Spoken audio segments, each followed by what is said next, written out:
एक बार एक किसान परमात्मा से बड़ा नाराज हो गया। कभी बाढ़ आ जाए, कभी सूखा पड़ जाए, कभी धूप बहुत तेज हो जाए तो कभी ओले पड़ जाए।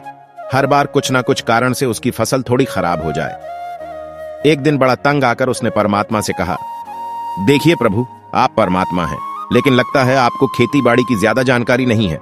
एक प्रार्थना है कि एक साल मुझे मौका दीजिए, जैसा मैं चाहूं वैसा मौसम हो, फिर आप देखना मैं कैसे अन्न के भंडार भर दूंगा। परमात्मा मुस्कुराए और कहा, ठीक है, जैसा तुम कहोगे वैसा ही मौसम दूंगा, मैं दखल नहीं करूंगा।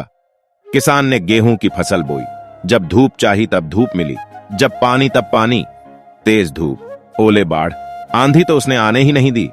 समय के साथ फसल बढ़ी और किसान की खुशी भी, क्योंकि ऐसी फसल तो आज तक नहीं हुई थी।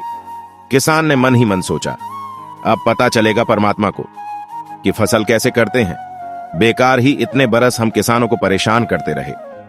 फसल काटने का समय भी आया। किसान बड़े गर्व से फसल काटने गया, लेकिन जैसे ही फसल काटने लगा, एकदम से छाती पर हाथ रखकर बैठ गया।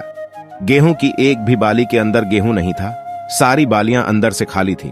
बड़ा दुखी होकर उसने परमात्मा से कहा, प्रभु ये क्या हुआ?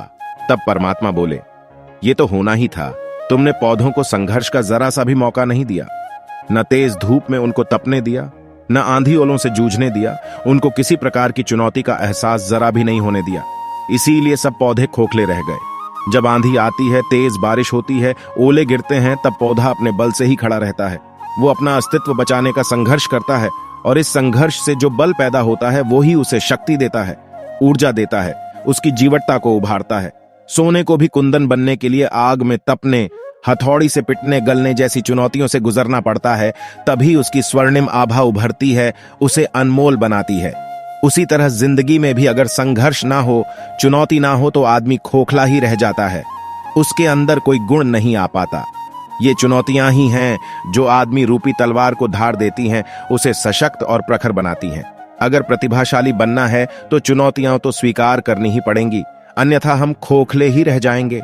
अगर जिंदगी में प्रखर बनना है, प्रतिभाशाली बनना है, तो संघर्ष और चुनौतियों का सामना तो करना ही पड़ेगा।